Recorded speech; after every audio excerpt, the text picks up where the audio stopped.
Greg Jarrett. Greg, let me go to you first on this with the legal aspect of this. The idea of prosecutorial discretion. Right. What is it and how would you apply it to something of this scope with a billion-dollar enterprise or criminal enterprise? It does not apply to this, and here's why. The federal courts have universally held that prosecutorial discretion only applies to individual cases and small groups of cases. This was a massive group of cases involving the terrorist group Hezbollah and not prosecuting them for drug trafficking as well as money laundering. You can't hide behind prosecutorial discretion for that, which means that I have concerns that justice may have been obstructed here by the Obama administration. You are not allowed to interfere in the due process of the law for political purposes. It appears that the Obama administration was doing precisely that, trying to curry favor with Iran on the nuclear deal. How many American lives were lost because of the influx by Hezbollah of cocaine into America? All right, not just that, Jason, let me bring you in on this, because it's not just the lives that Greg talks about, but it's the effect on others around the world. We're talking about, if this political report is to be believed, and it is true, if it is true, that there were 30 agencies or so involved in this, not just one agency. This is beyond discretion. What about the different layers of this? And does Congress have a responsibility here with oversight, and how so? Oh, no, Congress absolutely needs to get to the bottom of this. This is exactly one of those disgusting stories where, for purely political reasons, so that the Obama administration could complete a deal with Iran, they turn their nose away. These investigators, they put their lives on the line. They're doing a great investigation. And they get to the point where they're seeing that there are untold amount of drugs and cocaine coming into the United States of America via Hezbollah, of all people. And they just start to turn a blind eye, to not prosecute, to just tone it down. I mean, Politico, hats off to them, because this is one of the best investigative pieces of journalism, given the depth. These people are on the record. They're not some anonymous source. But the author of this piece has got to be proud of the work, because he has done a good job documenting this. Congress should look at it, and it's a disgusting story. All right, so, Greg, there are a couple of things in this story. There are unsealed indictments. Sure. There's a filing under Preet Bharara, a big critic of President Trump early in the administration. Before we move on to other issues, because there seem to be a host of issues coming out of justice, what about those aspects of this? Can those be brought back into play? It depends on the statute of limitations. We don't know the dates of the transactions that gave rise to what were supposed to be criminal prosecutions. If the statute hasn't run, those prosecutions ought to be presented in court. People indicted, people prosecuted and convicted and thrown behind bars. So we just don't know.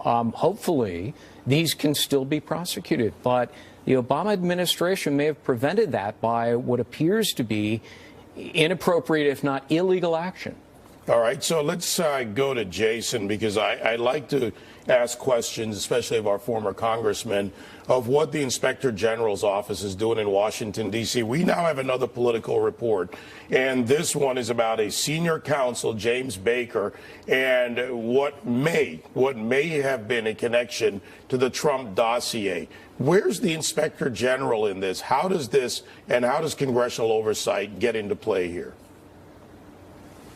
Well, Trey Gowdy is the chairman of the Oversight Committee. He took over after I left, and the inspectors general kind of report up on a jurisdictional basis through the Oversight Committee. Michael Horowitz is the one that actually runs, is the inspector general at the Department of Justice. 450 employees, a massive budget. They've been doing the investigation on the Comey matter, the Hillary Clinton email matter. They've been silent. You haven't heard leaks.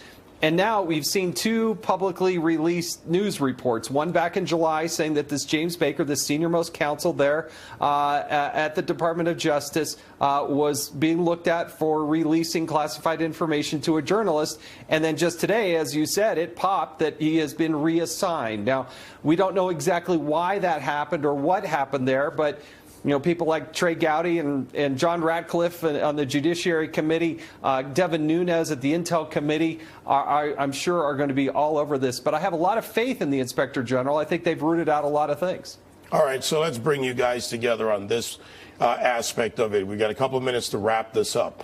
First to you, Greg, what can be done inside justice to work with Congress to bring this to a real hearing, not another D.C. political hearing? Sharing then we'll go back to information. Jason. Share information and documents. Look, I don't believe in coincidences as a lawyer. I find it hard to believe that it's just a coincidence that James Baker, the general counsel at the FBI, suddenly gets reassigned at the same moment the Department of Justice targets him in a criminal investigation, allegedly, for leaking important anti-Trump dossier material to a liberal reporter just before the election. Is that a series of fantastic coincidences? My instincts as a lawyer tell me absolutely not. And Jason, if those aren't coincidences, the only way to find out is a real investigation. Can House Judiciary get involved in this? Can House Oversight get involved in this? Yes, I think it starts with the Inspector General and the 450 employees there. I think by the end of March, you're going to see them come out with a definitive report. That is going to be a critical piece. It was something that myself and Elijah Cummings in a bipartisan way asked, and it started. I hate to say this, but I have said it previously. I do think they need a change at the Attorney General's office. I don't think that Attorney General Sessions is up to the job. He's had to recuse himself of all this. It's why we have Director Mueller. But there are deep-seated systemic problems within the Department of Justice that need to be rooted out. And again, it's going to be people like Trey Gowdy and John Radcliffe and a host of other people there that have got to get their fingers into it. But they have to have the documents. They've got to be able to file a financial trail, and they have to have these people made available to the committee so they can do transcribed interviews and they can do the investigation that they need to do. Jason Chaffetz, Fox News contributor, Greg Jarrett, attorney extraordinaire, one of our guys here at Fox. Viewed his job as one to help Democrats and hurt Trump, using whatever power he had from his FBI perch.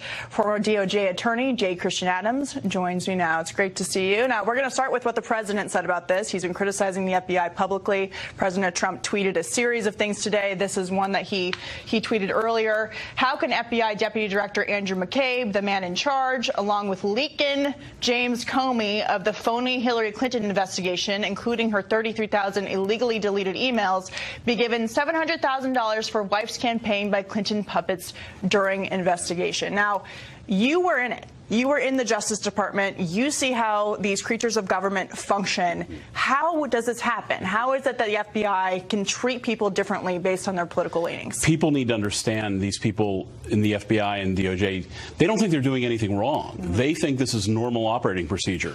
What the president is referring to is Andrew McCabe's wife was running for office in Virginia, got a load of money from Terry McAuliffe, the governor, who was also under investigation by the FBI. And, of course, they don't have to return all that money in Virginia. They can keep it, so Andrew McCabe actually benefited.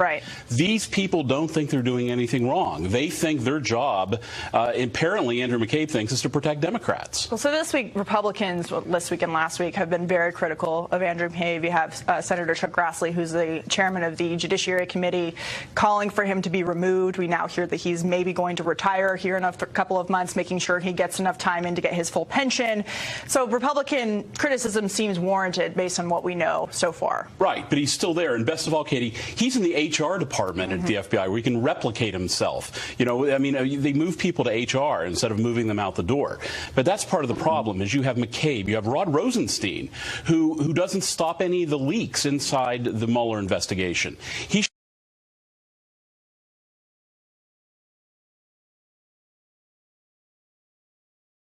should be firing people who are leaking, not giving them the benefit of the doubt and praising them like he did this week. So what about the firing? Because people are questioning, why is it that President Trump can't just remove Andrew McCabe from his position, right? My understanding, he is a civil servant. He is not a political appointee, and therefore the president cannot fire him. Now, can Christopher Wray, who is reported, who's the new FBI director, who is reportedly reassigned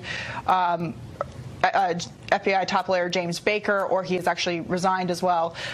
Is Christopher Wray able to do something about this problem in the FBI? Is he trying to clean house? Wray is, but so are a lot of other people. And really the problem stops with Rod Rosenstein. Rod Rosenstein, who's the Deputy Attorney General after Sessions recused himself, he has a whole host of deputies who work for him who are giving cover to these FBI people. Anytime this gets brought up, Rosenstein and his deputies push back. They defend McCabe. They defend the FBI. So the problem is both at the FBI but also inside the DOJ. So there's nothing that the president can do. Should the president be getting involved? Is it consequential for him to be tweeting about it? Does that hurt the Inspector General's investigation into the bias at the FBI, or is it best that he just kind of stays out of it? Look, I think it's good that we finally have a president who fights back against these bureaucrats, because these bureaucrats have been getting away with it for a very long time. Finally, somebody's paying attention. Thank goodness they're at 1600. Well, what about the bureaucrats, though? Because the frustration, as I talked about in the first block with Congressman DeSantis, is there never seems to be any accountability.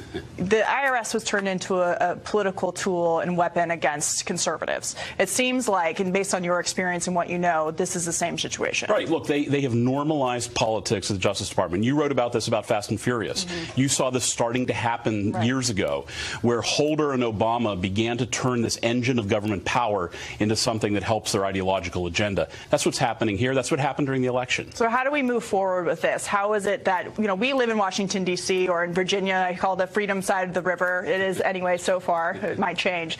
But this is a blue area. This is a liberal area. The federal government is inherently deeply connected to liberal politics. So how is it that we have this going forward, and how do we make sure that there isn't political bias at the FBI? Well, look, the people who care about this in middle America and regular real world, not around here, need to be vocal, need to tell their senator, tell their president, don't allow this corruption to continue. Don't allow people like Andrew McCabe and Peter Strzok and that whole gang of activist law enforcement agents to influence politics. That's not their job. So what about people who would push back and say they're not activists? They're not a gang of politically motivated people. They were simply doing their job. Yeah, I read the tweets, or I read the texts. That's not a gang of neutral people. That's a gang of people who want to use their power to sabotage a presidential campaign. That's what the FBI did under Andrew McCabe and his cohorts. That's what is still going on at the Justice Department in Rod Rosenstein's office with all of his deputies defending Andrew McCabe. Well, Jay Christian Adams, always appreciate your input.